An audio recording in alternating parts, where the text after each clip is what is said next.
200-250 কিংবা তারও বেশি হবে, মানে 200-250 বছর। হ্যাঁ, তারও অধিক।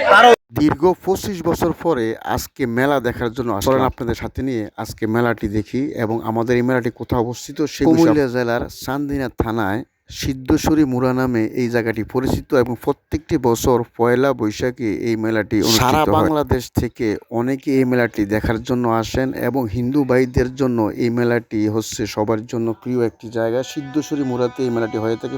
কয়েকজন হিন্দু পণ্ডিত ভাই আমাকে বলছিলেন যে এই মেলার বৈশিষ্ট্য একটি বিষয় আছে যেটা সবাই অবগত নয়, এই বিষয়টি আপনি জানিয়ে দিবেন। সেই বিষয়টি আমি শুনে আমি মেলার আগের দিন থেকে অনেক মিষ্টি দোকানদার আসেন এখানে মিষ্টি বিক্রি করার জন্য এবং সবার মিষ্টি কিন্তু বিক্রি হয়, কারো মিষ্টি কিন্তু ফেরত যায় না। এই বিষয়টি আমি শুনে নিজে অবাক হলাম এবং দেখলাম যে অনেক বড় বড় মিষ্টি দোকানদাররা আছেন, মিষ্টি বিক্রি করতেছেন এবং সবার মিষ্টি বিক্রি হচ্ছে এবং সবাই এই বিষয়ে বললেন যে আসলে বিষয়টি সত্য এবং আমরা কখনো মিষ্টি ফিরিয়ে নিতে হয় না এবং এখানে সকল ধরনের মিষ্টি কিন্তু। আরেকটি বিষয় উল্লেখযোগ্য হলো যে আমাদের এই মেলাটি 2 থেকে 250 বছর ধরে হচ্ছে বলে শোনা যাইতেছে এবং এখানে হিন্দু মুসলমান সবাই মিলেমিশে কিন্তু এই মেলাটি উপভোগ করতেছে। এখানে কোনো রকমের সমস্যা এবং কোনো ঝগড়াঝাটি বা কোনো বিশৃঙ্খলা কিন্তু তৈরি হয়নি। এটি কিন্তু একটি উল্লেখযোগ্য বিষয় এবং শৃঙ্খলাবদ্ধ।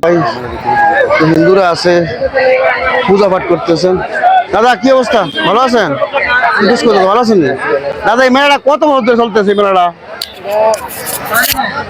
আমরা শুনছি যে 200-250 কিংবা তারও বেশি হবে, মানে 200-250 বছর। হ্যাঁ, তারও অধিক। হ্যাঁ, একেবারে পূর্বের সীমানা বলা যাইতেছে না এখনো। মানে এই মেলাটা অনেক পুরাতন একটা মেলা, অনেক পুরাতন একটা মেলা। মানে সবাই জন্য এটা, মানে এটা এখন সব হিন্দু মুসলমান সবাই এখানে হিন্দু মুসলমান সম্প্রীতির একটা উদাহরণ। আজ অবধি এখানে কোনো হিন্দু মুসলমান কোনোদিন দাঙ্গা বা কোনো একটা টু শব্দ, কোনো একটা বিরূপ মন্তব্য কেউ করে নাই কখনো এখানে এসে। আমাদের সাথে যারা হিন্দু ভাইরা আছে, যারা মুসলমান, আমরা মোটামুটি সবাই আমরা মিলে মিশেছি এখানে। আমরা দেখায় বা আমরা গ্রামে শুধু আজকে বলে না, আজকে শুধু পয়লা বৈশাখে মেলা তাই না, আমরা এই গ্রামে আদৌ কখনো এই আশেপাশেও কখনো দেখিনি যে হিন্দু মুসলমানে কেউ একটা কটূক্তি কাউকে করে না।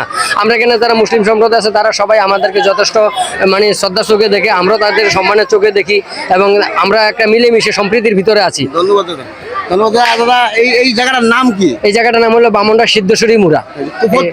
প্রতি বছর এখানে সকাল প্রতি বছরের পহেলা বৈশাখের সকাল 7টা থেকে এই 12টা 1টা 2টা এরকম পর্যন্ত মূল মেলাটা থাকে। অবশ্য মেলার শুরু হয়ে যায় আগের দিন বিকাল থেকে। আগের দিন বিকালে এখানে কয়েক মন মিষ্টি বিক্রি হয়ে যায়। এখানে মিষ্টির জন্য এই মেলাটা প্রসিদ্ধ। আজ অবধি এই মেলার একটা রেকর্ড আছে যে যদি 30টা মিষ্টি দোকানও আসে, 3 টাকার মিষ্টিও কারো ফেরত যায় না, না কখনো না। সব বিক্রি হয়ে যায়, যা আনে তাই বিক্রি হয়ে যায়। 10টা দোকান হলে বিক্রি হয়ে যায়, 20টা দোকান হলে সব বিক্রি হয়ে যায়, কারো ফেরত নেই, মিষ্টি ফেরত নেই। ধন্যবাদ দাদা, ধন্যবাদ ধন্যবাদ ধন্যবাদ ধন্যবাদ। আল্লাহ হাফেজ। দেখতে পাচ্ছেন যে 2 থেকে 250 বছর ধরে এই মেলাটা কিন্তু বিদ্যমান।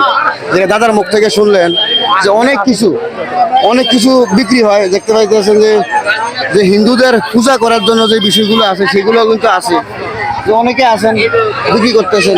দাদা কেমন আছেন? দাদা কেমন আছেন? দাদা বেচা কিনে কেরকম চলতেছে? বেশি বা সুবিধা না, এই সুবিধা না। এই মেলাটা কত বছর আইতেন আছেন? এই মেলা আজকে যে বুঝার পর থেকে 40 বছর 40 বছর যাবত। এই মেলার বয়স কত জানেন? মেলার বয়স এটার বয়স করতে পারতাম না আমি। ভালোবাসা জানিয়ে আমি গাজী আপনাদের থেকে বিদায় নিতেছি। আশা করি ভিডিওটি লাইক কমেন্ট শেয়ার করে পাশে থাকবেন। আল্লাহ হাফেজ।